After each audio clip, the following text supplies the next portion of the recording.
Welcome to Barbells Business and Boobs, where we discuss navigating everyday life as lifters, business owners, and being a woman in a male-dominated industry. Today, we are so excited to have Janae Kroc on here. Welcome, Janae. Thank you. Thank you so much for having me on. Welcome. We were just talking, and I was confiding to everyone how nervous I was because I have looked up to Janae forever. If you're listening to this podcast, you probably already know that she is a powerlifting all-time world record holder, cancer survivor, author, pharmacist, activist, was in the Marine Corps, a gym owner, and also a proud parent. So a really, really big resume. So I'm a little bit starstruck right now, but we kind of wanted to, I've listened to you. Well, we followed each other for a while, but I've listened to you on podcasts, and they're all really great. But it's usually like Table Talk or Mark Bell. And so we kind of just want to have a little bit more of a chat because there's so many things that I've heard you talk about that really resonate with me. And I know Brittany too, that go along with body image, trolling, and also lifting while always battling that inner demon of like, I want to be more feminine, but I want to be strong. And are those different things? How can I make them work together? So anyway, welcome. We are so glad to have you. So glad to be here. Yeah, so I guess we'll get right into it. We want to talk about the things we want to talk about today mostly are kind of navigating the noise of social media and real life with everything you've been through, your transition. And then we're going to talk about body image, surgeries, and then, you've competed in so much. That's why we're a little bit starstruck. Everything, from bodybuilding, powerlifting, now fighting. We want to talk about the transition. So we'll first start with we can start with real life or social media. I know I've really resonated with a lot of what you've written about. Sometimes you take breaks and then you come on. We all get hate. But if you could talk a little bit about when you first experienced that, how it affected you, and, now in 2024, kind of, do you laugh at it? What does that look like? Yeah, so I mean, social media can be tough for everyone, right? Like there's just the anonymity, it just allows people to, be the keyboard warriors and say whatever they want with, while hiding. And I often wonder sometimes with all the anonymous and troll accounts, like how many of the people that saying hateful stuff are actually people that I know. You just never know who they are or what their motivations are. But one thing I often say is that my success in powerlifting before I was outed actually prepared me really well to handle the hate once I was outed as transgender. Because when I first had success in powerlifting, it was really interesting. It was an interesting dynamic because I went from just being known as like a good local lifter. It was actually after I won the Arnold in 2006. And Elite FTS had just brought me on and sponsored me, and I'd picked up a couple other sponsors, but no, they were the first bigger sponsor. So I just went from being this lifter that like everybody in my area, everybody in the state of Michigan kind of knew, to all of a sudden like people are talking about me all over the internet. And that was like a really weird thing at first. But then I realized like right away that people, no matter what you do, how nice you are, how good of a person you are, people are going to hate on you. So there were people just saying like all kinds of stuff right off the bat that wasn't true. I don't even know where they got it from. There was one thread in particular, and I've been able to take a pretty good sense of humor about these kind of things. And I'm somebody who naturally has a thick skin, but there's things that have definitely been said that hurt and, stick around in your brain a lot more than they should.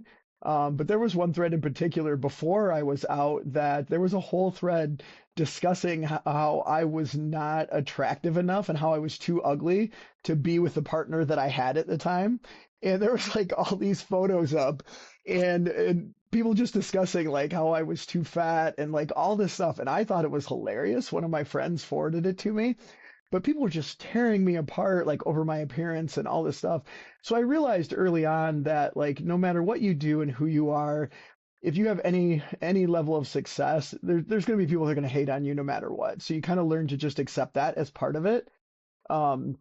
But of course, then when so I was, for people who don't know my story, I, like you had mentioned, I was a world champion powerlifter, an all-time world record holder, and I had done all this, like, quote unquote, super manly stuff before I was out. I was in the Marines and I was selected for presidential security and worked under President Clinton and did a bunch of stuff there, and then had a lot of success in powerlifting. And I had grown up playing sports year round, and I was always super passionate about strength training. So that was something that was always like, from the time I was 12 years old, I haven't had more than a week or two off. Like, it's just something I've always been passionate about, I've always loved doing, and has always been a big part of my life. But and I knew that I was trans by the time I was 4 or 5 years old. And at that time, there wasn't the internet like there is now. There wasn't all the information. I didn't know how to put words to it. I just knew, like, I was daydreaming every day about being a little girl. And it was really confusing for me, and there was a lot of guilt and a lot of shame. I didn't know why I felt that way, but I already knew at that age it was something that I couldn't be open about, and I couldn't even tell my parents, that it was not going to be received well. I grew up in a small town in a very rural environment and pretty conservative, like, small town values. And I just knew, even as a small child, like, I had better keep this secret or it's not going to go over well. So I grew up with a ton of guilt and shame. But so anyway, by the time I was achieving success in my powerlifting career, I had already come out to, like, the people close to me. So, like, my friends knew, my immediate family knew, some of my sponsors knew, Elite FTS knew. I had gotten really close to, like, Jim Wendler and Dave Tate, and I had come out to them, and they were very supportive, which I'm very thankful for to this day. I remain good friends with all of them. And but when I got outed, I actually had discussed with, like, my inner circle about coming out 100% before I actually did. And we kind of, as a group, and, like, my biggest concern was my children. So I did not want to put them through any additional stress because of who I am, and I was afraid that, they might get a hard time in school from their peers, from their teachers, from their coaches. So as a kind of a group, we made a decision that I'll come out, 100% and get into activism when my youngest graduates from high school. And for those that are wondering, I told my boys when they were very little, so they had known all their lives. So they had grown up knowing exactly who I am ever since they were very little kids. So they never thought anything of it. It was just part of who I am, and it was never a big deal for them. But so anyway, in 2015, I got outed by a YouTuber, and it literally turned my life upside down. And just to give you an idea, like, almost all of my sponsors immediately dropped me, including Muscle Tech, who I was receiving a decent salary from. And they made no qualms about it. They contacted me immediately and said, "Is this true?" And I said, "Yes, absolutely." And they said, "Okay, well, we're going to have a meeting about it, and we'll contact you after the meeting and let you know what's going to happen." So I thought, they would be like, "Well, what does this mean? Are you, what are you going to do? How are you going to handle this?" But no, when they got back to me, they just said, "Hey, the decision's been made to let you go. We love you." I'd been with the company for 8 years at that point, and I was like one of their, main representatives. And they were like, "We love you. You've been great for the company. You've done an awesome job for this. We all really like you here. This is nothing personal."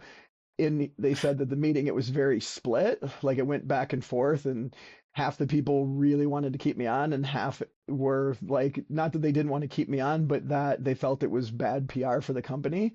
And so the decision was made. They said it was basically a business decision, that they were afraid that it would hurt the brand. And but that day, like, I was on their homepage of their website, like, everything about me on the website was removed. I had a whole bunch of appearances scheduled for the rest of the year. They were all instantly canceled.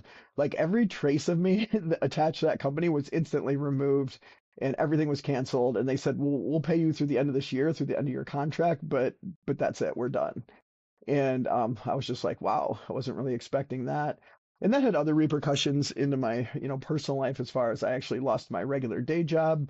Um, it just, it really turned my life upside down. And the fan base in powerlifting, for the people who weren't into the sport back then or weren't aware of everything, I was arguably probably one of the most popular lifters in the sport at that time. I know I was the Elite FTS at that time had a training log, and that was one of the most popular places for powerlifting athletes to hang out, and kind of like gave us a lot of exposure. And for many years in a row, I had the highest, following and the highest number of views out of any of the athletes. And I'd been on the cover of like, Powerlifting USA and Mark Bell's magazine and a lot of stuff. Well, all of that, like instantly, just everything, turned upside down. Like I said, Elite FTS stuck by me, but I'd say in the powerlifting world, about half the fan base immediately turned on me.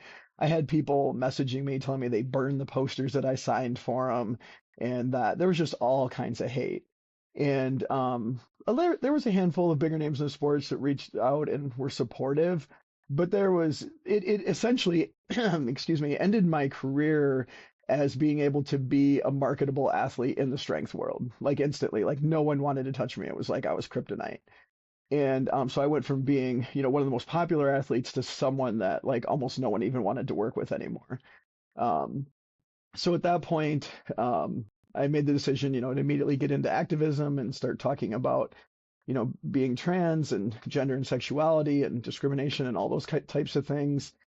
And but it was tough, and the comments I received and the things that were posted, and still, like, if you saw the recent interview I did on Table Talk, if you looked at the comments, I mean, there's just instantly, a lot of hateful stuff, things saying, like, unfortunately right now, because of all the propaganda that has happened, the anti-trans propaganda with the politics and everything that's been going on with the elections, there's just a lot of stuff people have bought into without knowing anything about it.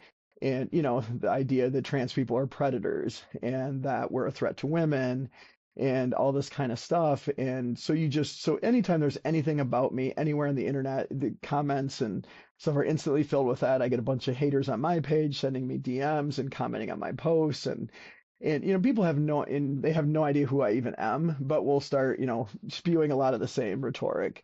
Um, so to get a long way around to get to answer your question is, how do I handle all that and how do I deal with it? And the first thing I always say is that I recognize when people are mean or hateful towards me, it says a lot more about who they are than who I am. It's a reflection of their beliefs, their prejudices, their anger, their hate, and really has nothing to do with me as a person. And like I said, I learned in powerlifting early on that no matter who you are, people are going to dislike you for whatever reason. And so I try not to take that personal. And honestly, most of the time I'm able to do a really good job with that. And sometimes I'm able to find humor in it. Sometimes, um, I'm able just to think it's silly or whatever. But I'm not going to lie. There are certain comments or certain things that are said. They're really hard just to brush over, and not like, some of them just touch you in those sensitive spots, are said in a way. It's like when people talk about my children or things like that. That's really hard. And some days it wears on you. But like I said, at the end of the day, you just have to remember it really doesn't say anything about who you are. It says more about who they are. And I just try to keep that in mind and not let it get to me. And like I said, sometimes some of the comments are so ignorant that I can get a good laugh out of some of the comments and some of the hate. But there's days it's definitely tough at times. Yeah, there's some times where I think it's funny because once you start being more popular on the internet, or you're more out there, you get so many comments, and eventually they kind of all just become noise. But there are some that will still get you, like right where it hurts or on a bad day. And I know that I've gone through that for sure, just being a muscular woman on the internet. And it's definitely a struggle. And I think, around that time, I got into powerlifting around like 2012. Around that time too, it was a little bit different environment in powerlifting. And I know, there's still a lot of people with a lot of hate.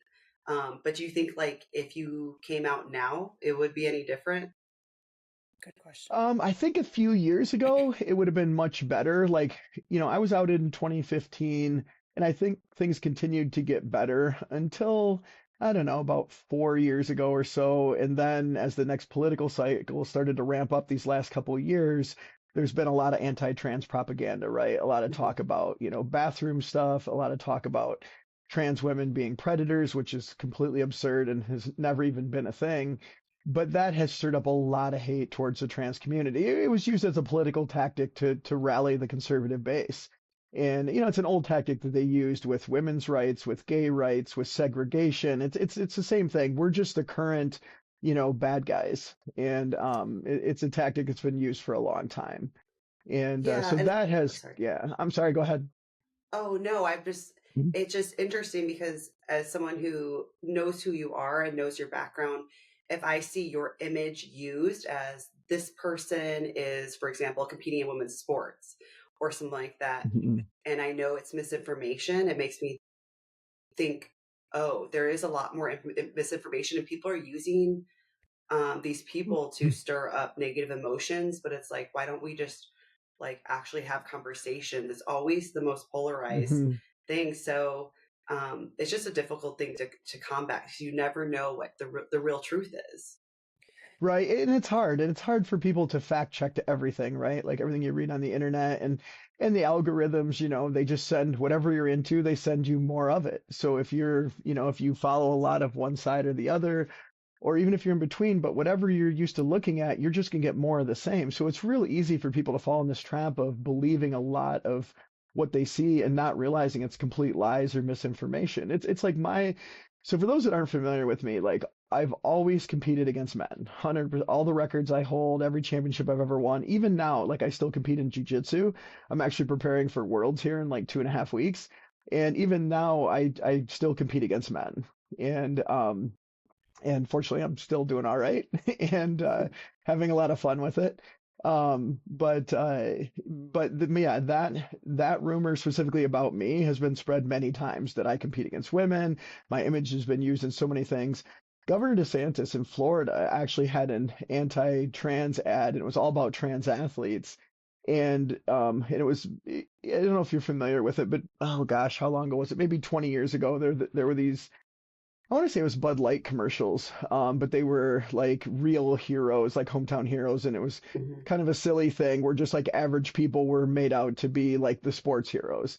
Well, they did one like that as a parody, but did it with trans women, and it was like, oh, you couldn't hack it in men's sports, so you decided to compete against the women, and they showed a whole bunch of images of trans women, and my image was actually the last image shown in that commercial was an image of me, and of course one where I'm looking very muscular, and but the whole message being, yeah, these are men, hurting women in women's sports and blah blah blah, and they're using my images, which is something I've never ever done and never will do. And but then and for someone like me, how do you prevent that? How do you stop that? You can't really. I mean, yes, you can have your lawyers contact them, and then sometimes they'll take things down or whatever, but once it's already out there, the damage has been done. And my image is, it was used in that commercial. It was used in, I don't know if you're familiar with, there's a conservative, I don't even know what you really refer to him as. He used to be on Fox News, but he got removed from there and had his own thing. It was called Louder with Crowder, but his name's Steven Crowder. And he had used my images. There was a thing he did, an article about a trans woman in prison who was trying to get gender confirmation surgery, and then he used all my images along with the article. And the thing is, like, this woman looks nothing like me. It was clearly not an accident. I'm sure what they did is just Googled on the internet for trans women, found the most shocking image they could find, which they thought was mine, and then used all my images. And he referenced my images specifically too. I remember in the article, he dared people to look at the pictures of me and not have nightmares, and just said a bunch of really nasty things. But again, like using my images for something that had absolutely nothing to do with me. And I had my lawyers contact him, and they apologized and said it was an honest mistake. And then to rectify things, they wanted to have me on the show, which if you've never seen his show, all they'll do is cut it up and edit it to make me look really bad, and or Mhm. try to. And so of course I didn't accept that. But so it just happened a number of times. Most recently it was actually used by another trans girl. She did a whole thing about trans athletes, and again it was about us competing against in women's sports, and again used all my images. And I contacted her directly as soon as I was made aware of this, and she ignored like all my stuff until the pressure Mhm. got too heavy, and finally she was bleeding followers like crazy because people knew who I was and knew that that wasn't true. And then she finally took it down like a month later. But But so that happens a lot, and it's hard because, right, it's all misinformation, it's all lies, but people that are seeing this stuff, they don't know that, and unless and how many people are going to take the time to sit down and Google something and try and figure it Mhm. out? I get that all the time on my own page, people coming on there and saying, "Oh, how do you feel good about, breaking records in women's sports and all this stuff?" And I'm like, "Hey, look, if you took 2 seconds to look, you'd see that that's never happened and that's not even a thing." Um, but it's just something that message has been spread so much that's just a natural assumption. And like I said, my image was used. So it's really frustrating and it's hard when you know all these lies are being told about you and you're actually being used to harm your own community. And you just have so little control over it. That's one of the things I realized early on that was really hard after I was outed, was that how vulnerable you are and how little power you have to control these things.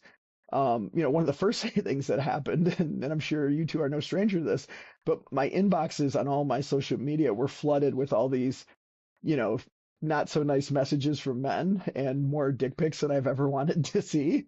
And I was like, wow, so this is what it's like, huh? And but I had a lot of men harassing me and trying to like force me to webcam with them and do all this kind of stuff, but like trying to blackmail me, like threatening different things to make me do this. And there was one individual in particular that harassed me daily for 9 months straight, and it kept progressing. And by the end of it, he was threatening to kill me. And I do public speaking and things like that, so people know where I'm going to be. And it got to the point where I'm speaking at like, women's conferences and different conventions and colleges. And while I'm speaking, I'm scanning the audience to see if anybody's acting sketchy, hoping that this person who I had no idea who he actually was isn't in the audience and actually there to try to kill me. And so it can be pretty scary. And the thing is, there's nothing you can do about it. Like, I had no way to even identify who this person actually was. All I knew was the name that they used and all the threats that they sent me, but there was no way to actually track them down and find out who they actually were. So yeah, it can be not, just like with harassment and hate, but dealing with, actually potentially real legitimate threats. And they had like made threats towards my children as well and stuff like that. So it can go far beyond just, basic harassment, insults and things like that. And it's tough to realize like there's so little you can actually do about it. Um, so that's definitely been, part of the downside of being out and being open and, wanting to speak about this and trying to make things better, is that you make yourself a potential target. Yeah, we all three of us can relate to that. I personally, a couple years ago, had death threats and the whole thing, not to the degree you did, but it got to the point where I had to change my license plate and things like that. So I understand. And I love that you said you have thick skin, but there are certain comments that get to you. And I'll say this now, for example, like now, it's November 26th, 2024. You could say whatever you wanted about me on the internet and I wouldn't care. Like just last week, I was reading it to Christy. I had made a post with some nasty comments I got. I'm like 2.5 weeks out from my show. So as you know, when your body starts changing, the internet warriors have more to say. And I copied some of the comments. And the only reason I made a post of it was because, and I'm sure I'd love to hear both of your opinions on this, is like I have thick skin too. I could care less now, but it breaks my heart when I have a client or a friend or someone that, is maybe new to lifting or new to social media, and they get their first hateful comment and it like ruins not only their day but their week, and then they start having anxiety and they're like, should I do this anymore? So that is what I feel very strongly about standing up for. It's like, I have a voice, I'm going to use it, and I feel like a sense of responsibility. So that's why sometimes I go out of my way, use my own energy, waste my own time on these people that I don't even know who they are, sticking up for myself. Now, how do you feel the need? Like, do you ever comment? Do you ever answer people? What does that look like? So I've made it a point to never get into arguments or debates with any of these people. So you'll never see me on the Yeah. internet arguing with anyone, but I will engage them sometimes. sometimes I can tell if there's an opportunity to open up a dialogue and have a conversation with them, I will do that. And I've had people, even there was a power lifter in particular a few years ago, that was like a former fan of mine. And then one of my friends brought it to my attention that like every time I was posting something, he was like screenshotting it, reposting on his page and mocking me. And then a bunch of his friends would all join in, and it was just like this thing.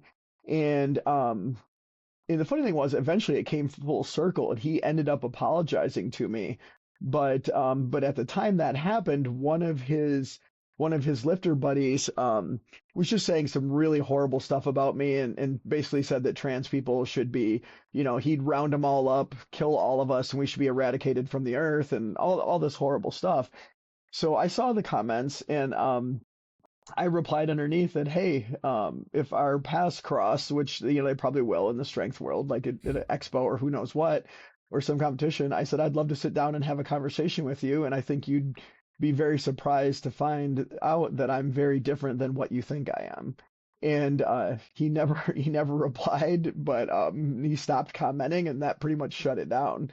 But like stuff like that, like if so, I try to respond with hate, with, just like, hey, look, let's have a conversation. We're all human beings, and this isn't like, the media has done a very good job of making us out to be some kind of monsters. They send out the message, we're all a bunch of mentally ill, we're a bunch of weirdos and predators and all these things. And in reality, trans people are just like everybody else. We come from all walks of life. Some of us are doctors and lawyers. Some of us are just scraping to get by. Some of us are silver spooned. Some of us grow up dirt poor. Like every country in the world, every society has trans people in it. And, some places we're not able to be out and open, but we still exist. And the reality of it is, some of us are great people, some of us are terrible people, but it's just part of being human. And we're just, another human being in the big group of humans on the planet. And, like we vary a ton. But so the message that I mostly try to get across is, look, we're just like everybody else, and we're not that different. And so much of what you heard is not true, or is flat out lies with an agenda. But at the end of the day, we're all human beings. And like I said, my thing is, I just realize that arguing with people or saying other mean things is not going to help anyone, and is not going to further the things that I would like to see happen. So yeah, you'll never see me on the internet engaging and arguing, or you'll never even really see me say anything mean to anyone ever. I try really hard to never engage in that kind of dialogue, no matter what they say to me. I just, it's not going to lead to a positive place, so why waste my time? And but like I said, if there's an opportunity for conversation, I will engage in that and try to get people to. And it has worked a handful of times. And the thing is, I do get a lot of messages from people that say things that, like, if it wasn't for me, they never would have even listened. But because of my background being in the Marine Corps and powerlifting and having done those types of things, or people who followed me previously, they were a little more open to, like, well, let's see what they have to say. And then once they listened to me a little more, I was able to change their views on a lot of things. And the best messages ever are the ones I get from like parents of trans kids saying, if it wasn't for you, I would have not understood my child, and, wouldn't have been able to have been supportive. And that stuff is huge. Like that kind of stuff brings me to tears all the time. But then there's people too that like have reached out and told me that like that prevented them from committing suicide and lots of other things. And I don't want to get too emotional here. I'll start tearing up. But there's been a lot of really special messages, and that kind of stuff makes all the hate and everything I have to deal with it, more than worthwhile. So just knowing that I was able to have an impact like that in someone else's life. That is certainly where it balances out. And Christy and I talk about that all the time. It's like for every 30 negative things, there's going to be one positive. And even, us all podcasting together, this wouldn't be possible if it wasn't for the internet. So, I guess the lesson out there is just have thick skin, take it with a grain of salt. And like Janae said, it's like, what is wrong with those people that, deep inside, deep rooted issues that they feel the need to be mean, to take the time to just, be deliberately mean. So Good luck to Yeah.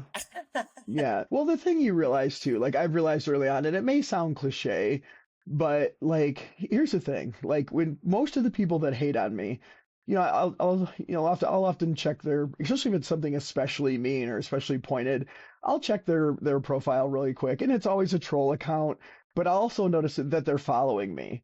So this person has made a concerted effort to follow everything I do. There's a reason that motivates that, right? You're not just randomly, why are you so concerned with this one trans girl's doing? It's it's usually one of two things. It's usually because they have similar feelings themselves and they don't know how to deal with it. And so they project that own internal self-hatred onto me. Or in a lot of cases with these guys, especially the men, is that they find themselves attracted to me, and then that makes them question who they are, Yeah. and that stirs up a lot of angry emotions. Insecurities. Yeah. Yeah. Oh yeah, 100%. And then that's what's funny too is that um before we were on the air, we were talking a little bit. I mentioned about, like I'm currently single and I'm on some dating apps and stuff, and the messages I get are, oh my gosh, just crazy. But a lot of people don't realize the vast majority of men that are interested in trans girls, and there's a lot of them. Like it's a very, very common thing, but it's just very, very closet and very hidden because in our society, they are so worried about being judged for being attracted to someone like me. And so there's tons of men out there that want to have sex with girls like me, but they're not going to bring you home to mom. They don't want their friends to know. They don't want anyone to know. They're trying to do it on the down low, and it's extremely, extremely common. And but yeah, and that's just another thing thrown into the mix that causes these same people will be on the internet hating on us, but yet they're in our DMs, propositioning us and saying all kinds of stuff and wanting to meet in private. And it's always stuff like that, which of course I'm never interested in, and I would never interact with someone if it's somebody who isn't comfortable enough to be seen with me in public and acknowledge that you want to date me. I'm never going to, give you the time of day, and I'm not going to allow you to treat me, like some dirty little secret and, all that kind of stuff. But it is extremely common. And I remember seeing a statistic somewhere recently that transgender pornography was like the third most popular type of porn on the internet. So that just tells you the sheer volume of people that are interested in that. Um, but it's something, it's one of those conversations that nobody talks about or nobody acknowledges. And, why is this so popular and why are so many people into it? But yeah, at the same time, and it's such a shame because there's so many wonderful trans women out there that would love to be in a, long-term loving relationship. And the people that would actually really like to be with them are too terrified to let anyone know that they actually would like that. So it's just, yeah, it's kind of turns into a nasty place where we're very much fetishized and, treated like objects rather than people. Yeah, that's exactly the word that came to mind because I've said that too about like muscular women, and Brittany Mm-hmm. gets like a lot of fetishization of fan art, which I always Mm-hmm. enjoy looking at because we kind of laugh at it. But I could definitely imagine, like, I'm really glad that you've realized that too and said like, no, like I won't be hidden, And I do think a Yeah. lot of dating apps are like that too because a lot of it seems like easy and hooking up, but when you were talking about like some of the hate you get, all I was thinking was, oh, they probably just want to bang you or something. Because usually that's the case. And sometimes I just tell myself that when I get hate too. But, there's so many people in the world. So I feel like there's definitely people out there, but dating is just hard too. Yeah, dating is hard, period, right? Like it is very hard to meet someone that you're going to connect with on all the levels that you want to connect with, and then you're able to, make the compromises and have a loving relationship and be kind to each other and all those things. Relationships are just difficult, period.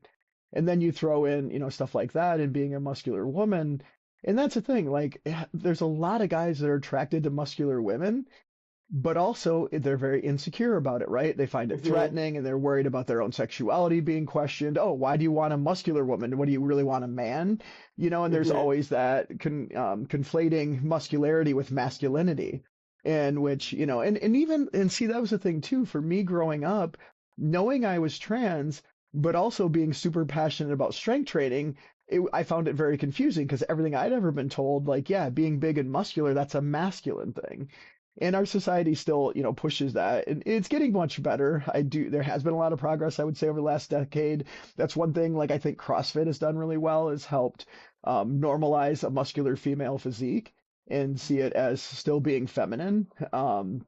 But of course, powerlifting and strong women have helped a lot with that too. And I love to see all the girls that are getting into those sports, and that's really awesome. But there's still so much of, and I'm sure both of you have dealt with it a ton. Just all of the comments, oh, you look like a man, blah blah blah. Why are you doing that? I mean, even meaner things too, like, oh, what are you, some kind of freak? And then like with me, it kind of hits doubly hard because, Mhm. I obviously I've had a lot of issues with my own self-image. Like my whole life, I felt very undesirable, and it took me a while to realize that so much of it was linked to the fact that I had a female identity. And even though I was proud of what I was doing with my body and had worked really hard for it, I was still like, it was taking me further away from how I thought I wanted to look. And then like making peace with that and trying to find this balance of, I have no desire to be some skinny mini. I still want to be athletic and I still want to be muscular, but there's also like a place like I'm looking for where I'm happy with what I see in the mirror, but I'm still athletic and I still have muscle. And it's something that's kind of always changing and it's a little fluid, like where I think I'll be happy and where I am. And I'm getting really close to it. I will say that. I'm like the thinnest I've been since like my early 20s, which for me, like I've slimmed down quite a bit, but I'm still very muscular. I mean, right now I'm still a little over 200 pounds, which obviously there's not a lot of women, carrying that much muscle. But I find that like I'm at a point, especially like right now when it's cooled off a little bit and I'm wearing a heavier jacket or something like that, like I'm blending into society much better and just being accepted and treated like any other woman. And for me, that feels like unbelievably good just to like have people like I'm just Oh, like I finally yeah. feel like I'm just able to be myself and exist in society in that way. And not always, and there's things that complicates it. And like with me doing jujitsu, like my hair has, for people that don't know, I'm wearing a wig right now. Unfortunately, my hair thinned too much, and that was actually due to my steroid use when I was competing as a professional powerlifter and bodybuilder. That caused my hair to thin, and I can no longer grow it out. Like I could, but it's like I have hair, but it's just way too thin and looks terrible. And so I shave my head and wear wigs. And but like with jujitsu, unfortunately, all the things that I'm interested in are not conducive to being the type of woman I'd like to be. So like I've had, um, I found someone who like bonds, they bond your wigs on, which is basically like a special type of glue and they glue it to your head. And normally that lasts for like a month, but with doing jujitsu and all the things I do and mountain biking and sweating and I love the water as well. I've tried it a couple times and unfortunately my poor wigs only survived about 4 or 5 jujitsu practices before they came off. And one of them came off in the middle of practice and I was getting guillotined. I popped my head out and there went my hair. And my training partner was like, "Oh my gosh, I'm so sorry." I'm like, it is what it is. But fortunately, my school is really cool. All my friends there are super supportive, and everyone knows me and knows exactly who I am. And I do get some looks, and when new people join, and there's some people it takes them a minute to kind of figure out what's going on. But yeah, it's tough because there's the things I really enjoy and the activities that make me happy and like the lifting and stuff. Also, it's hard for me to block out all that noise from society that this isn't what a woman's supposed to do. This isn't what a woman's supposed to look like.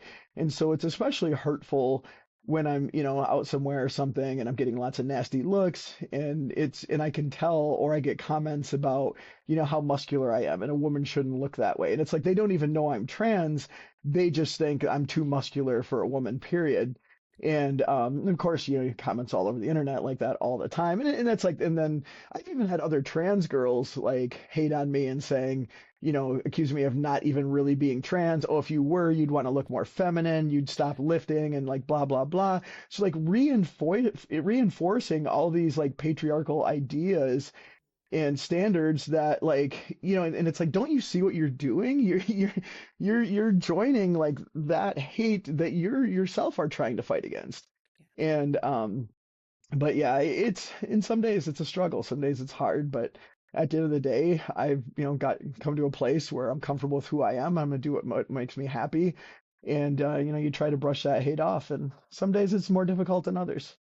Yeah, it What are definitely seems, sorry. I was gonna say, it definitely seems like you're at a spot where like you know who you are, you're comfortable, you know what direction you want to go. Because I've listened to podcasts over the years, and I know that there was a few times where you would start hormones and get off, and then downsize and go, I miss being really, really strong, which is funny because that Um, happens to us all the time. We're like, we want to be smaller, and then we're like, shit, my lifts are going down. But where are you now? So yeah, so that's and I'm glad you brought that up because that was one of the things too, like when I was coming out and first going through all this and coming out publicly and talking to everyone, it was like my friends, like especially my male friends, they were very supportive, but they didn't really understand what I was going through.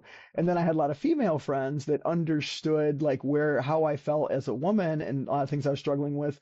But I didn't know anybody that like understood like my struggle with wanting to be muscular and strong, but then also wanting to appear feminine and pretty and all those things and feel beautiful and all that kind of stuff. But it was the women like yourselves, like in the strength world, it was when I started connecting with girls like you and we started talking and I got to know everyone closer that, oh my God, they struggle with the exact same things I do. It's like this part of me as an athlete. I want to be the best athlete I can be, but then I'm not happy with how my body looks and all this outside noise is coming in and making me feel horrible. And I can't tell you how many times like I've gotten dolled up or tried on a certain outfit and then literally broke down crying because I hated how I looked. And most recently, so I had a bring it back to where I am right now. So earlier this year, I had a complete quadriceps tendon rupture happened during jiu-jitsu practice, and really it was an accumulation of years and years of being an athlete, powerlifting, and all that kind of stuff finally caught up with me. But so I couldn't train jujitsu for 10 weeks. Well, it was supposed to be 9 months, but I took 10 weeks off. But and I couldn't do cardio, and so all I could do was lift. So I was lifting, and I was like, you know what? Since I can only lift, let's hit this hard for a while. I haven't done this in a long time. Like I'm always lifting, but I hadn't really focused on lifting in quite a while. And initially, it felt really good.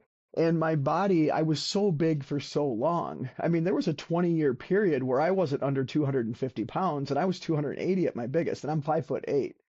And so I was quite large. And so like my that muscle memory and everything just like bounced right back. And I was taking a little bit of androgens and I increased that amount and I blew up. Like I put on like 30 pounds of muscle in like it was like 4 to 6 weeks. My bench press went up over 100 pounds. It was like that everything, that memory and everything just came flooding back and everything shot up. And it was fun for a minute. Like it was just, going in the gym and training really hard and making gains.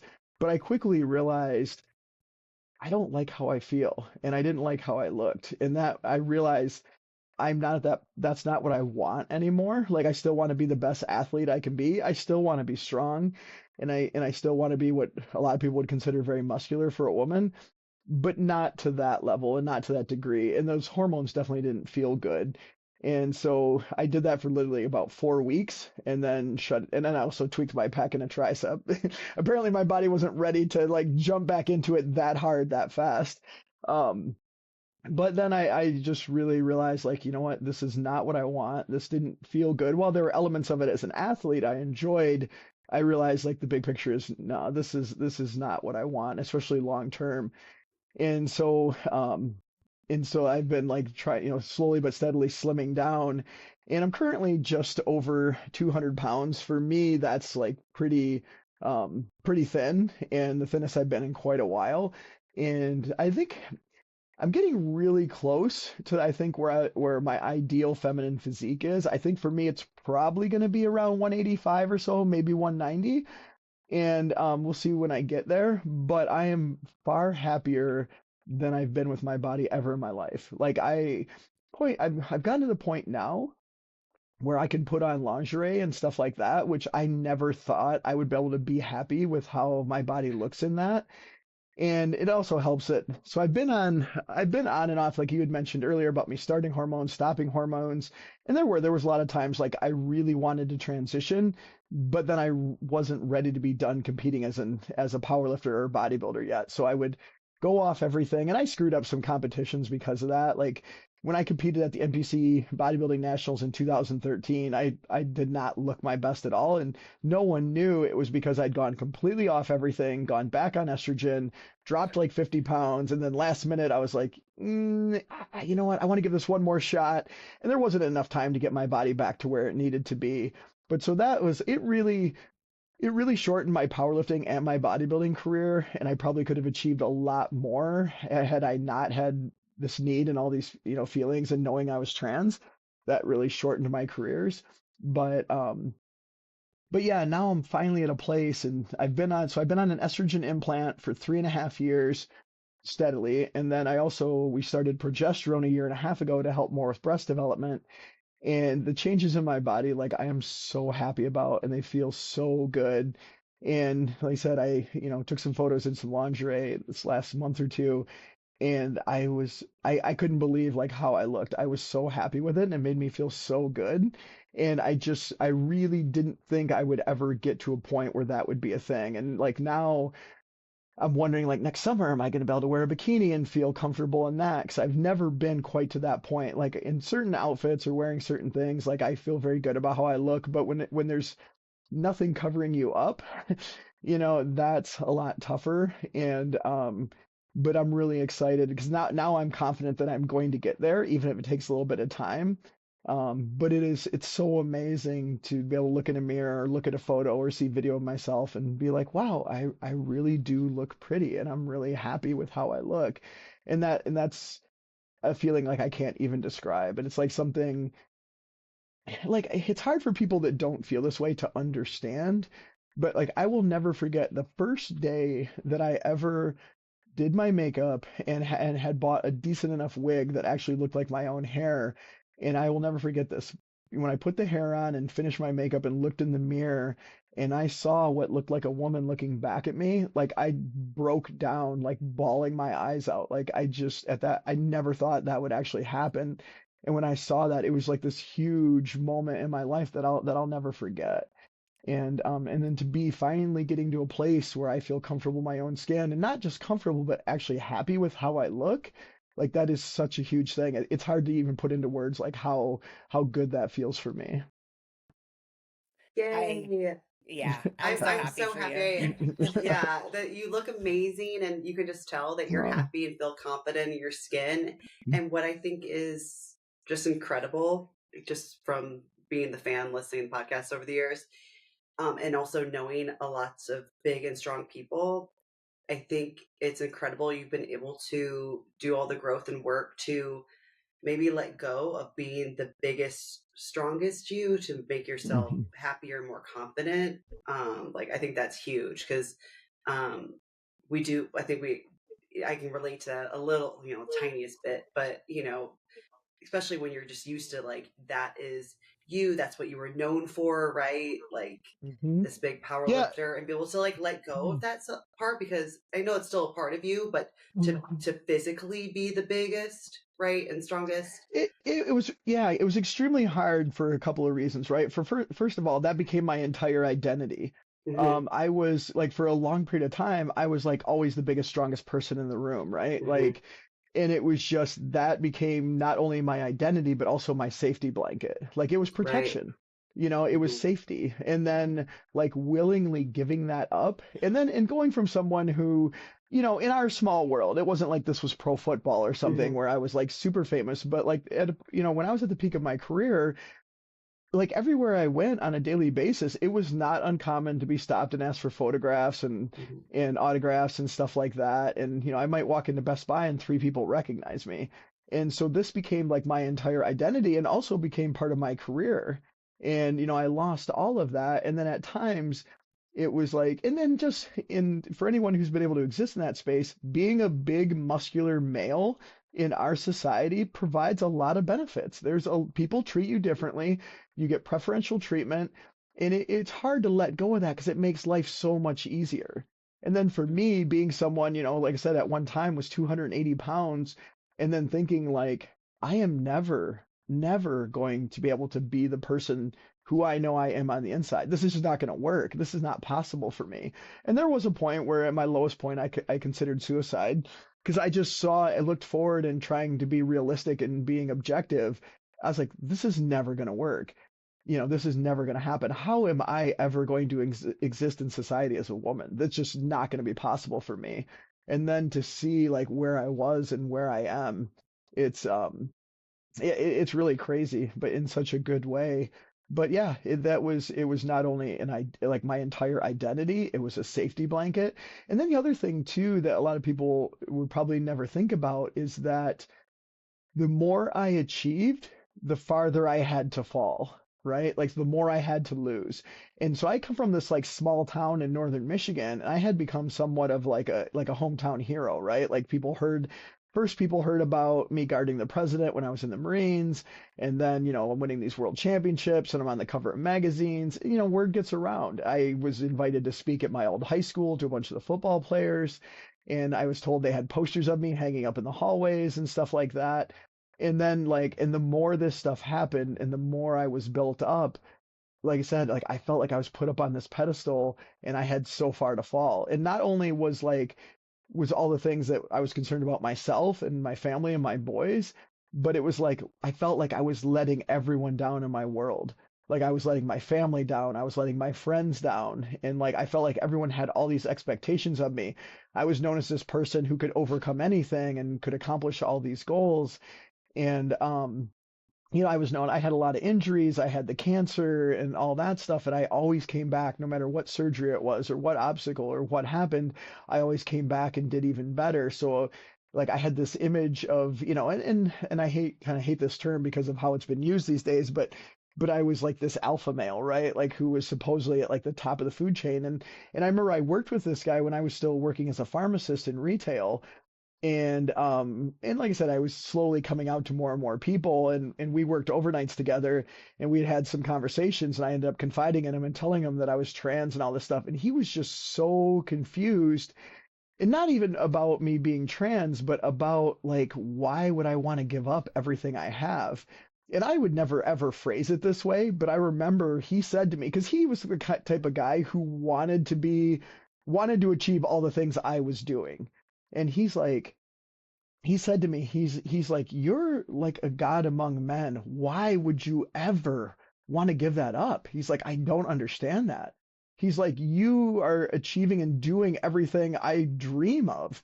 He's like, why would you want to let that go and do this? And I'm like, you have to understand, it's not a want. This is who I am. And I can only run from it for so long. And it was slowly tearing me apart more and more. And but when he said that stuff, like it hit me really hard, and I was just like, oh man, not only is this going to be like, not only did I feel like I would never be able to get to where I would feel come from my own skin, but also it was like, how much am I going to let everyone down that looks up to me and supports me and all those things, and that was really, really hard as well. Um, so there were just so many factors making it easier to stay in that world and not say anything. But again, you reach a point where you have to be yourself. And fortunately for me, I was strong enough to eventually just embrace it and say, you know what? Hey, I'm going to give it my best shot. I'm going to do what I can. And we'll see how things turn out. And like I said, it's going way better than I ever thought it would. And yeah, and just like, I mean, they're just silly little things. Like yesterday, I was just picking up some food at the grocery store, and there was a woman next to me, and I could tell she worked out as well.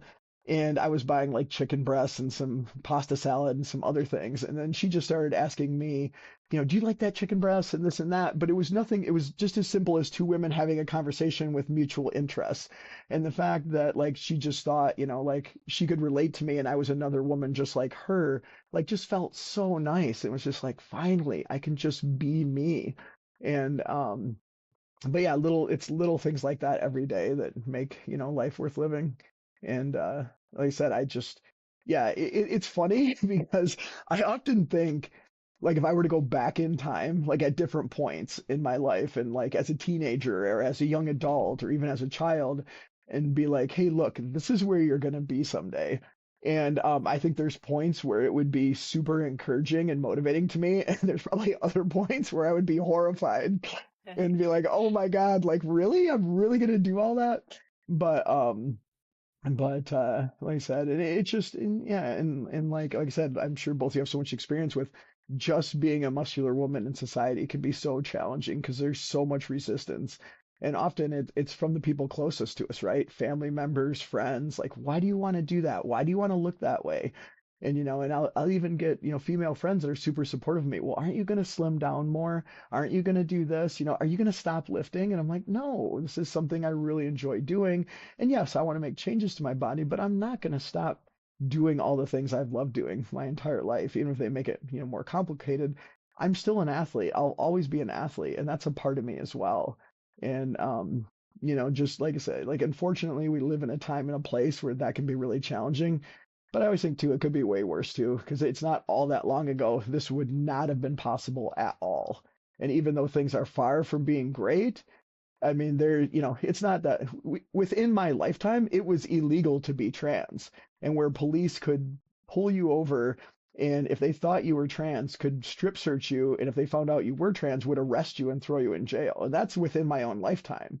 So it's as bad as things are, they could be a lot better. They could also be a lot worse. So I try to keep those things in mind too. What helped Mm. you tap more into your intuition and trust, the direction you wanted to go Mm. in? Because I know you said, as a 4-year-old, Mhm. you felt this need, like you felt like you were a woman. And then I can Mhm. really, I've listened to a lot of your podcasts, so I know you're into visualization, meditation, so am I. Mhm. But was there like a defining moment where you were really, because I look at self-care and therapy kind of like training, like you need Mhm. to do it. And I'm sure, Yeah. I know you're someone that's done a lot of inner work. I know that. But what Mhm. was there like a light bulb moment, or was it just years and years of I think hearing it, that it's critic? I think a lot of it is it just like this is something I've thought about every single day, almost every minute of my life, my entire life. So it's just something, and I think for me, it just kept getting like the need to transition and the need to be yourself just steadily grows and grows and grows. And you finally reach a point where, regardless of the obstacles, regardless of what, how horrible you think things are going to turn out, you have to confront it and you have to deal with it. And I reached that point basically around the end of the marriage to my son's mother. And I told her that's one thing. As an adult, every single person I've ever dated, I've been very upfront about being trans. And she was the first person I ever told. I told her when we actually, even before we started dating, we were friends and we were hanging out. And I told her, and I didn't tell her. She knew there was something different about me, and she kept guessing at it until she finally got it right, and I couldn't bring myself to deny it. Like I'm really big about honesty, and I just couldn't lie about it. So when she finally guessed it, I'm like, yeah. And then she's like, well, what exactly does that mean? And I'm like, I don't know. I've just felt this way my whole life. And then we started talking about it. She was supportive initially, but then after we started dating, then that changed. And because I was still experiencing a lot of guilt and a lot of shame around it, and I was still terrified of anyone finding out, I just went back to suppressing it for basically like another decade. And then we got married, we had kids, and we would talk about this, from time to time. I would bring it up, and she just wanted to have nothing to do with it.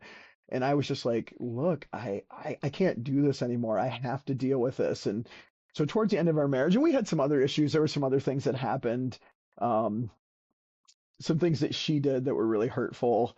And I just finally got to a point and said, look, I'll try and get past the things you've done, but I want you to try and work on me being me and allowing me to be who I am. And so we did like a year of counseling and everything. And I really did not want to get divorced. I did not want to put my children through that. And I was someone that was like, hey, once I do this, I'm committed for life. But she wanted out, and I finally like relented. And looking back, there was no way I could ever be myself in that relationship, not if she wasn't willing to be supportive. And I understood like where she was coming from, but also she knew everything going into it too. Um, but uh but yeah, it was that point where I just finally reached a point where I was like, I can't do this any longer. Like it was just built to a point. Either like that, and that's where I felt suicidal. Like either I'm going to end everything or I've got to start over and start going forward with this. And so that's what happened. And I knew like I'm not the type of person that like as much as I felt like suicide was my only real answer, I just couldn't bring myself to do it. And I definitely couldn't bring myself to do that to my sons. Like there's just no way I could do that. Um but that was a really rough time. And but yeah, from that point forward, I was like, okay, I don't know what's going to happen and how this is going to go, but I've got to start dealing with this and I'm going to move forward with this. And at first, I really didn't think it would lead to a full transition. But even then, like, it's so funny how you can lie to yourself and, deny things and justify certain things. When I look back throughout my life, it was so obvious. There were so many things. Like I said, I knew by the time I was 4 or 5 years old that, um, that I was daydreaming about being a girl every day, but I was still in denial about being trans, even when I figured out what that was later on. Because I would say, well, I like sports and I'm attracted to girls, so that means I'm not like these other people. But like, I stopped going to Halloween when I was 10 years old because I wanted to be a princess. I wanted to do all these things, and I knew I couldn't ask for that. Like in school, I never went to dances. I never went to a prom. I never went to a homecoming. The idea of wearing a tux and playing that role in those situations made me so incredibly uncomfortable. It filled me with anxiety. And I was someone who was always outgoing and pretty laid back and rarely got nervous about anything. And then dating was the same way. When I started dating, and it wasn't about the people I was attracted to, it was about me being expected to play a masculine role in the relationship. And like girls would see me playing sports and doing these other things, and I was a very competitive, aggressive person. And so the type of girls that were attracted to me were the least likely ones to be interested in somebody actually like me, because they thought they were getting this, alpha male type, and really, you're getting this sweet girl next door, and even girls later on as an adult, when I was very open about everything and told them everything, and they'd kind of look at me and be like, yeah, whatever. And then, we'd start to date and get into a relationship, and then they'd realize like, okay, you're not lying. You actually are this person. Like, holy cow. And but it was just, yeah, like for so long, like I kind of talked myself out of thinking that I was actually trans. But little by little, more by more, it was just like I can't, yeah, I can't deny it anymore. Because the thing is, people don't understand. Like, I never wanted to be trans. I didn't want any of this to happen. Like, I wanted nothing more. I mean, my life was pretty darn good. I was doing really well and had like, living, the American dream or whatever. And I knew coming out and dealing with this could potentially ruin all of that. In which in a lot of ways, a lot of things did happen. But like I said, like I have zero regrets, and like a lot of trans people, if there's one thing I would do differently, it was just start dealing with stuff sooner. Honestly, that's the only thing I would change. Um, but yeah, it's been a process. It's still a process, still working on things. And but yeah, it's some days are amazing and some days are challenging, but every single one of them is worth doing. So So you said I could ask you anything from of like course. from a societal standpoint, Mhm. because I often wonder this. You said when Mhm. you were, a big jacked, what your friends call you, a god among men. Yeah, the one guy did. I would never use those words, but that's how. Yeah, Well, when you yeah, were viewed as that, like what were some yeah. of the day-to-day pros and cons of, being in that position versus now being a woman? Like you said, I love that you said yesterday, Oh just my like the gosh. little things. Like, yeah, if you could just Mhm. touch on that, I would love to know. Because I Yeah. sometimes am like, what would I do if I was a guy for a day? Like, what would be easier? What would be harder? Oh my gosh, so much stuff's easier. And not that guys have it like, totally easy, and there's things they deal with too, like having to suppress certain emotions, not being able to be vulnerable about certain things, are often judged for that. But like being a big muscular male in our society, like people just treat you differently. It's like everyone wants to be your friend. People are extra nice to you. You stand out everywhere you go. Like every place I walked in, one of my buddies, when I was at my biggest, when I was like, 270, 280, one of my good friends, and he was a 220 pound bodybuilder himself, but we would go places. He would purposely walk like 30 or 40 feet behind me just to watch everybody's reactions when I would walk by. And people would wait till I had passed, but they'd be pointing, they'd be like, making all kinds of motions, they'd be talking about me, and he just got the biggest kick out of it and thought it was hilarious. And but I just got attention and special treatment everywhere I went. Like, it made everything easier. Like when I was working as a pharmacist, I just got away with things that other people wouldn't, because like my managers and stuff were intimidated by me. And not that I was ever the type of person, I was never a bully, and I never tried to use my size and stuff to get away with things, but that's just kind of how it works. They just give you special treatment. Like they want to be your friend, they want to be on your good side. I couldn't tell you how many men I had, like I would just walk in a room and start having a conversation, and I could tell like they were acting a little awkward, and then they would just volunteer, like, you intimidate the hell out of me. I'm terrified of you. And I'm like, I'm the nicest person around. There's no reason to be, scared or intimidated, but they were. And like here's a simple story that just explains like how it made life so much easier. When I was still married, we had a minivan, which I hated, by the way, but we needed new tires on it. And I think it was just like it was a front wheel drive, and I think the two front tires needed replacing, but the back ones were okay. Excuse me. And so I went, and I'm at the dealership, and telling them I need new two tires or whatever, and they're insisting that they have to sell me four, that they only can sell me a complete set. They can't sell just two of those. And I'm like, listen, I'm only paying for two. And the guy's like, well, let me call my manager, blah, blah, blah. So I walk away from the counter, and the guy he gets on the phone. He doesn't realize that I can still hear everything. I'm standing like 20, 30 feet away, but I can hear the whole conversation. Well, I can hear him telling the person on the other line that he's like, hey, this guy that's here, he's super jacked and he looks mean. I don't want to make him angry. And he ended up giving me four tires for the price of two, just because he was afraid of upsetting me. And he was just like, yeah, go down there. We're going to give you four tires. I'm only charging you for the two, blah, blah, blah, blah. But it was all because he was that intimidated by me. And it was just like, and then, it's just like people want to be your friend. They want to be on your good side. When I was at work, I could you know how it is when you're into, bodybuilding and powerlifting, and how we eat. We take our food with us everywhere. Well, there was a rule in the pharmacy, no food allowed. I brought a huge cooler back there and ate out of my cooler all day long. No one said a word to me. But if I'd have been anybody else, they'd have been like, hey, you can't do that. But because of, being so big and muscular, it just makes so many things so easy.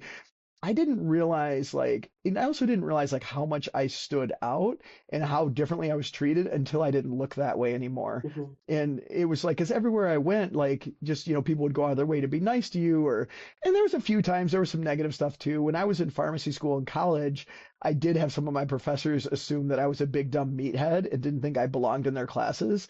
In organic chemistry, I had the same professor for organic 1 and 2, and the first semester he gave me a really hard time. He just didn't think I belonged in his class, and just would do everything he could to make my life miserable. But then after the first semester, once I had proved myself and I did really well in his class, he loved me the second semester, and then we got along great. But so there were some things like that where sometimes people would assume the stereotypes of being the big dumb meathead and things like that. But for the most part, it just made life easy. Like you just got special treatment everywhere you went. I never felt unsafe. I never felt threatened. That was a lesson I had to learn. So early in my days of going out and kind of reliving my feminine youth, I was leaving a club one night, and I had 5 guys follow me into a parking garage and were going to try to jump me. And luckily I got to my car, and I had no idea they were even there. And they basically just caught up with me as I was getting to my vehicle, and I was able to get in and lock my door. And but they mean mugged me and stared me down and walked towards my car as I was pulling away. And that was the first time in my life I realized holy cow, I'm potentially a target now. I need to be more aware of my surroundings. As a big muscular male, I never had to worry about those things. I was the last person that anyone wanted to try to mess with. So it's so many things like that, just safety and security, and just they're just preferential treatment. You have it easier in so many ways. And there's so many things that I can be judged for now that I wasn't back then. It's, obviously the muscularity, but also silly things like eating a lot, right? I've always been a big eater. When I was 7 years old, I was eating as much as adults. I would spend the night at my friend's house, and their parents would be shocked by how much this little bitty, 7-year-old kid could eat. And but as a male, that was a positive thing. Like literally, I would be at a restaurant. People would call other, like the waiters and stuff would call their friends over to see how much I was ordering and see how much I was eating. They'd be like, I've never seen anybody eat that much. But like it was this cool positive thing. Now it's like, girl, you really want to eat all that? I'm You know, Brittany it's says like, can yeah, relate. girl, yeah, I'm dying because we have an episode yeah. launching later today about eating around the holidays, and like I'm in a good relationship now, but like there's been times where I've been dating and like you see me, I'm a big girl, I gotta eat, right? But then I'll be eating and guys like eat, like this is what I couldn't understand. Like guys that were bigger than me, like bodybuilders, like 250-pound bodybuilders, saw me eat and they would be like grossed out, and I'm like, I'm sorry, I'm ravenous, like that's just I'm Italian, I don't know, I'm a bottomless pit, so I'm just dying because I'm always judged for that, especially at restaurants. Like now Yeah. people will be like, are you really gonna do that? I'm actually doing a YouTube next when I'm out of prep with like Nick Best, because I eat more than him at a buffet, so And Wow. he eats a lot. I Yeah. understand the judgment. Yeah. Yeah, it's so Yeah. well. It's like it's number one, you're not expected to, right? And number two, it's like it's seen as a very negative thing. Like, shouldn't you be watching what you eat? And it's like, and it's so funny because like, yeah, when I was out to dinner before, like I'd be shoveling food in my face, like holding my fork and spoon like a shovel, and just like, I have food sticking out the That's a side of my Marine thing too, mouth or right? whatever. Oh, 100%. Yeah, because Literally. yeah, like Yeah. we literally had sometimes 60 seconds to eat our food, and whatever you didn't eat, you didn't get. So you learn how to eat really, really fast. And so, but yeah, but now it's like, oh yeah, like just the other day I ordered a salad and I got way too much on my fork and I'm trying to get it into my mouth, and I know I just look like this total little piggy like trying to shove everything in there, and I can feel like salad dressing getting on my cheek, and I'm just, and I see somebody like looking at me like, what are you doing? And but yeah, before no one cared, like it was not a big deal. And yeah, so Yeah. like you're just being more conscious of those things, but still, I still eat a lot. I'm always going to eat a lot, like, and granted, I don't eat as much as I used to, but that's, it's one of those things though that does affect your quality of life. Like you feel this pressure, like, oh, I should be dieting, I should be thinning down, I gotta be, I've even thought like, Thanksgiving's in a couple days and I'm going to my mom's, and I can't help but think like about eating there and how it's going to be perceived, me showing up looking like this and still eating as much as I used to, or close to it.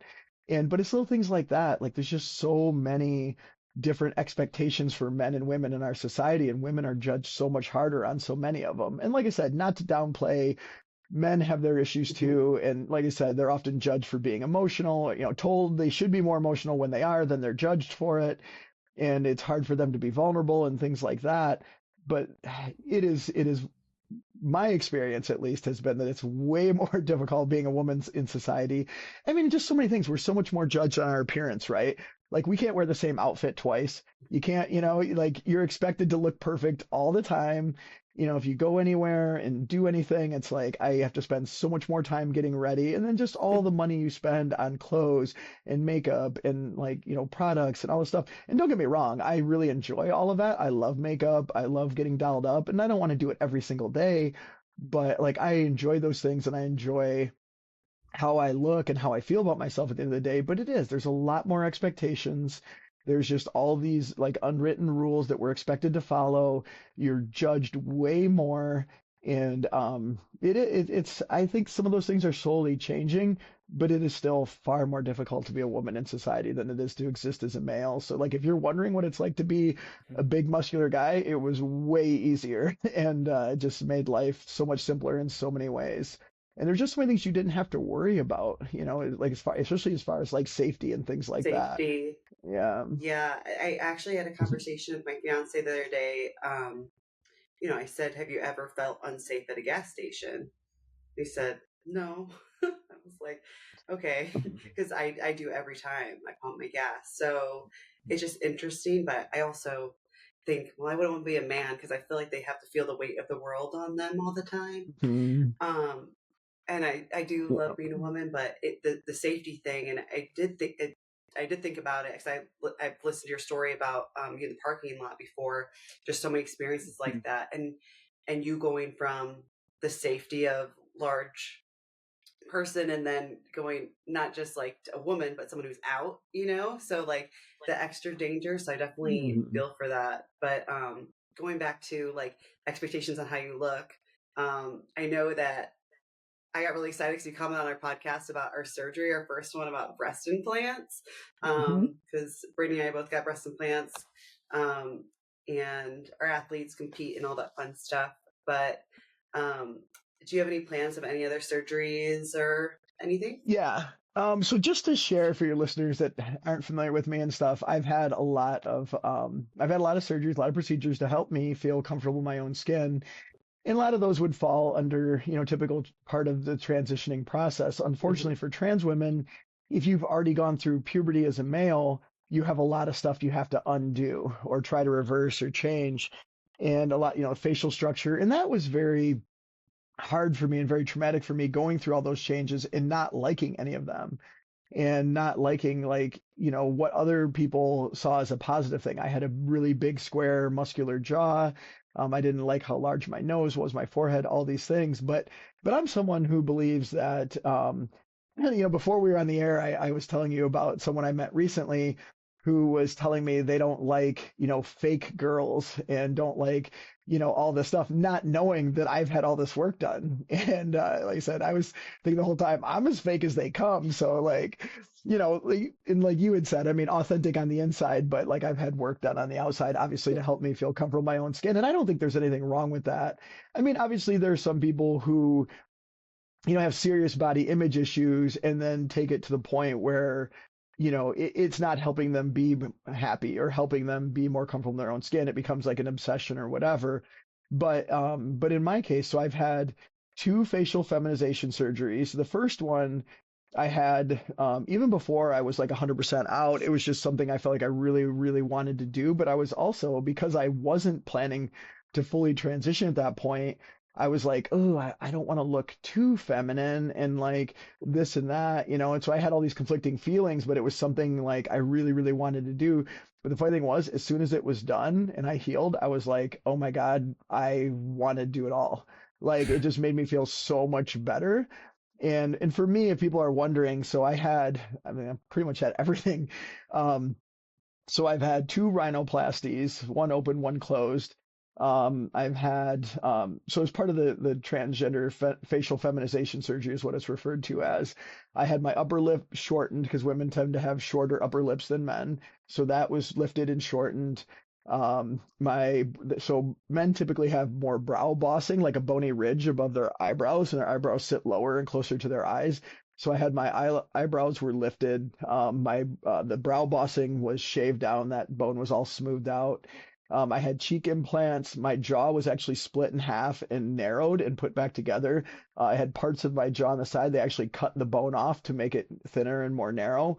Um, and then what else? Brows lifted, lips shortened, nose done, cheek implants, jaw. And then they had to pull some of the skin back because now there wasn't nearly as much space there. So the skin had to be, so it's kind of like a mini facelift sort of thing to make up for all the stuff they had removed. And so that was done in two different surgeries, 2 years or 3 years apart. And then I've also had like the same things a lot of girls have had. I've had my eyebrows tattooed. I've had Botox as often as I can afford it. It adds up after time, but I've also used it to like reduce the size of my jaw muscles, Mhm. which also has a feminizing effect. So that's the most important part of it for me. I've had lip filler done, several times.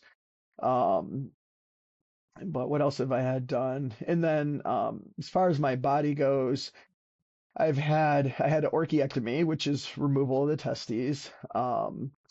I've been on hormones on and off since 2015 and on nonstop for the last 3.5 years. My body no longer, because of the orchiectomy, my body no longer produces a significant amount of testosterone. I only have the tiny amount that my adrenal glands make. So my testosterone levels are even, much below a typical woman's. My levels are typically, when I get my blood work done, my test levels are between like 5 and 12, and that's like total testosterone. Mhm. Christy and I can My, relate to yeah, that actually. So yeah, yeah, I bet. And trying to think, what else have I had done? I know I'm forgetting some things, but I've had complete like full body laser hair removal. Unfortunately for me, I was not naturally not hairy at all, but still, and then using androgens for a number of years made that worse. But I've had, I just told him when I went and got laser hair removal done, I'm like everything from the eyebrows down, like everything, like I want it Did all it gone. hurt? Like, oh yeah, it is not fun at all, and it depends on the area. But you're basically getting zapped, and it heats up the hair follicle, so it feels like sort of like an electric shock or like someone taking a big fat rubber band, Mhm. pulling it back all the way and then letting go of it and, whacking you with it. And depending on where it's done, and I've gotten burned from it a few times too, like went a little overboard. Um, but there's certain areas, it's like tattoos, like certain areas are more sensitive than Yeah. others, and for me like arms and legs were like whatever, no big deal, but the most sensitive area surprisingly inside of the thighs, the lower part of the stomach, like between like below my belly button. The private areas are not fun, but those weren't the worst. Like actually that area just above it was more sensitive. Armpits are very sensitive, inside of the thighs, and the face, the upper lip. Oh my gosh, that is the worst. Like around the lips, it's just so sensitive, so many nerve endings there. But yeah, and I'd be doing my whole body in one session. And I literally, there were times I thought I was going to break the table I was laying on. I was squeezing it so hard and I'm just sweating bullets. And like, after like an hour and a half straight, like you're just worn out, Oh and my God, it's hour and a like, half. Oh my of gosh. just, yeah, zapping It's like over and getting over and over tattooed, again. but My worse. Yes. boyfriend's doing it Yeah. right now, and they told him like the first I got like a laser facial, and it took 20 minutes, and he was still in there like 2.5 hours, and they told him he's gonna have to come every once every 4 to 6 weeks, as you know, depending on the area, for Hmm. like 2 years. I'm like, oh Yep. my God, that's an investment. Yeah, So yeah, he oh said my it's really gosh, I bad. couldn't Yeah. even tell you how much money I've spent on all of this because like some of the insurances are covering more things now, but like almost everything I've done, none of it was covered. I've spent over $100,000 just to be more comfortable in my own skin.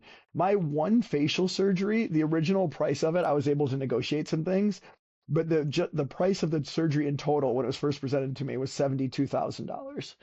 And some of it Oh is my just gosh. outrageously expensive. And it was like stuff I had to save for years, or I took out loans and then had to pay them off. And it's very, very expensive. But yeah, I did laser straight for like 5 years straight. And because at that time I was still taking androgens, so it was causing more regrowth and like kind of working Mm, against the process. And now I haven't had any done in probably almost a decade, but I'm getting a little bit of regrowth and I want to go back and have it touched up again, just some small areas. mhm. But yeah, it's not a pleasant process. It's not fun. Like I would think I'm paying for this. I'm like paying to be tortured. That's what it Mhm. felt like. Oh my But gosh. And no more um, androgens now. Are you no, saying no. So forever? that is the plan. I really, if I had to give you my best guess, I would say that yeah, I'll never do androgens again, period. But as an athlete and someone who's still actively competing, and I'm competing in, I mentioned earlier, competing in jiu-jitsu against men, and I have the world championships in 2.5 weeks from now. If What's the my date? um December 11th through the 15th, and I think I compete on the 13th, and it's in Las Vegas. And Oh yeah, I'll miss you. We talked about that. yeah, yeah, I you're remember. unfortunately Yeah. you're gonna be out of town when I'm there. Um, but uh, but as an athlete, it's knowing that these things can make a noticeable difference, and especially like I'm not getting any younger, and and estrogen and progesterone are like the opposite of PEDs, and so I honestly, like I said, if I had to give you my best guess right now, I don't think I ever will again because I'm so much happier. Like I mentioned earlier, I'm so much more happier in my skin. I love the changes that are going on in my body. My girls are still growing, and I'm loving that. Like that makes me feel so good, and I'm hoping they continue to grow for a while. And I don't want to do anything to jeopardize that. But I know as an athlete, that temptation's going to kind of always be there knowing that like as someone who's experienced all those things and knows what it feels like and knows like the difference it makes, it will always be a temptation, especially like that's kind of like I had been off everything for over a year a couple of years ago, and my performance was really suffering and I was having a trouble staying lean and doing much better this time around. But but yeah, ultimately that's what led to me like, and I never like, did a big cycle or anything. I just went back on like a small amount of primo and things like that. Um, but it's yeah, like as an athlete and as someone who's experienced what it's like to be at such a higher level, it's really hard to let go of that and not, and it's so, oh my gosh, it's so difficult, because when I left powerlifting, I was number one in the world all time. So for someone who that was like their ultimate goal and I was able to achieve it, and then not only to like step away from that, but like voluntarily do stuff that's going to take you in the opposite direction has been really difficult. And this is like for people who don't feel that way or aren't competitive athletes, this is how I describe it. It's like say you really like fast cars and you have a car that has 300 horsepower. That car is pretty fun to drive and you like driving it. But then you get a car that has 500 horsepower. You don't want to go back to 300. And you especially sure don't want to go back to 200 or 100. And that's where I feel like I'm at now. I used to drive 1,000 horsepower dragster, and now I'm running around with like maybe 150 horsepower, and then trying to make the best of it. And now the paint and the exterior is way better, but it sure doesn't have the same power under the hood. Um, but yeah, just as an athlete, doing something that voluntarily doing something that's going to hurt your performance is difficult. And it's just like, getting under weights that weren't even a warm up for me, previously, and now like I struggle to lift. It's hard to make peace with that some days. And it's like, and even in, and it's all relative. You can, anyone can point to people you're better than, people you're, worse than. Like it's, as I don't know if you read much of Brene Brown or familiar with her, but Hmm. she says, comparison is the thief of joy. And it's very true. Like it's even when you're number one, you can always like find someone who you perceive to be better or you think is going to overtake you or whatever. Um, so comparison can be a really, really, not good thing. And but in athletics, I mean, sometimes that's, competition is what it is, right? Like stacking up against other people. So it's hard when I'm not performing as well as I want to. There's always that temptation. Well, if I just did a little bit of this, it would bring back a little bit of what I used to have. And don't get me wrong, like I'm still, what most people would consider, I'm still pretty strong, especially for a female. Like my strength levels are still far above, um, you know, normal. And even in jiu-jitsu competing against men, I'm still stronger than the vast majority of people I compete against. Personally, I don't consider myself to be strong at all anymore, but relatively speaking, it's not terrible. But I don't have this the strength I had in the past was, it was like a completely different level, right? Like I could just ragdoll people. I don't have that anymore. So it's like, and it's not necessarily a bad thing. Like my skill has to get better, my cardio has to get better, my technique has to get better, all those things. But it is hard. It is hard as an athlete to, like I said, voluntarily take a path that's going to decrease your athletic ability. But unfortunately, for me to be me and to be comfortable in my skin, that's what I have to do. So it just becomes a question of priorities, right? Like, and I know a lot of female athletes struggle with the same thing, right? Like we all know girls and have been there ourselves where it's like I want to do this. I know it's going to make me better at the sport I'm competing in, but at what cost? And am I willing, like, at what point is this too much? And I'm sure we all know people too that have crossed that line and then regret it later. I've spoken to girls who, that are, devastated by what they put their bodies through and wish they'd never done it, but it's too late. And so I always, whenever there's girls like considering making those choices, I always have a very open, honest conversation with them and be like, hey, look, it can be, if this is something that's super rewarding for you and means a lot to you, it can be a great experience, but I want you to understand fully what you're getting into and what the cost is and what the potential problems are. And you don't know exactly what's going to happen because everybody's going to respond differently. It's things that happen often slowly that you don't see on a daily basis. And then it's like after a while, you look and like, oh my gosh, I can't believe this happened. I didn't even realize this was happening. But yeah, so I try to just like any girls I know or any women I know that are contemplating getting into those things, I try to have a very open and honest conversation with them and just make sure that they're going into it with their eyes open and they know what they're getting into, because it's a tough thing. It's yeah. So I'm sure both of you can relate. Yeah, no, I appreciate you telling the girls, asking you about that because, you know, especially when you're maybe younger, your 20s, getting stronger really into the sport, you don't see yourself at 35, 40, Mhm. 45, you know, like it, where you want to be, and you know how drastic those changes might affect your health and everything, that Mhm. all the hormones are just so delicate. um and so I appreciate you saying that too, but it is always a pull of, oh, I could be a little bit stronger, but I don't want to Mhm. become more masculine, but also who cares if people think I'm more masculine? Oh, I want to be, you know, it's Mhm. always a struggle. So just knowing where you want to be and reminding yourself of that is important. But anyway, I know that it's been about 90 minutes, so I'm probably going to wrap it up. But Brittany has a fun question. You're our first guest. We're going to Yeah. do a fun Okay. Yeah. First of all, question, I'm Okay. sending you random all. question. Yeah. Yeah. So, no, Hmm. but first, I just wanted to say we want to have you on again too, because I want to see Yeah. how this competition is going to go. And like, there's so much Okay. we could have you on for hours. But, anyways, okay. So, my first fun question is, I know you're into music, obviously, grew up in the scene. If there was one song that would be the theme of your life, Oh what my song? I'm gosh. going to give you I know, 20 I would hate this seconds. question. Yeah, yeah, yeah, yeah. There's so many. But yes, if you could just pick one song, what would that be? Oh my gosh. I think I'm gonna need some time to figure this one out. Oh God. There's definitely been a number of songs that I related to. Trying to narrow that down to one. Oh my gosh. We can even do it just for right now. That way, because I know it's like a whole life, but maybe just for Okay. this For chapter the that we're Um, day. currently in. oh my gosh. And all right, let me think here. Um, oh shoot. The song I'm thinking of, I can't think of the title and the artist. Um, We can Google the oh lyrics. That's what I do if I can't think of it. yeah. Oh my gosh, there's a few. You know what? I would say "It's a Beautiful Life" by Ace of Base. That's what I'll say right Oh, now. good one. Oh my Yeah, gosh, I yeah, love I yeah. love that. that song. Yeah, Awesome. Well, that's yeah. perfect.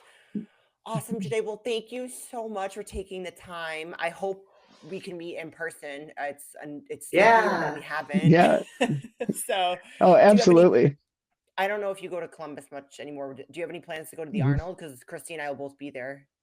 Everyone always asks. I have so many friends. It can be like a mini reunion. Right. So I very well may. I don't have any like definite plans to be there now, but there's so many people I want to see. I might make it a point just to go Okay. down to connect with people. I will definitely let both of you know if I Yes. am, and we'll definitely have to connect for sure. Yes, please do. Awesome. Well, best of luck in your competition. We're competing the same day, so I'm sending us both good vibes. I'll play that Awesome, song. awesome. Best of luck as well. Thank Yeah, you you. look amazing. I've been following your updates. Thank You look you. amazing. Like I'm sure you're gonna kill it. I can't wait to see Thanks how so everything much. goes. Thank you. So, all right. I hope the rest of you have a good day and talk to you soon.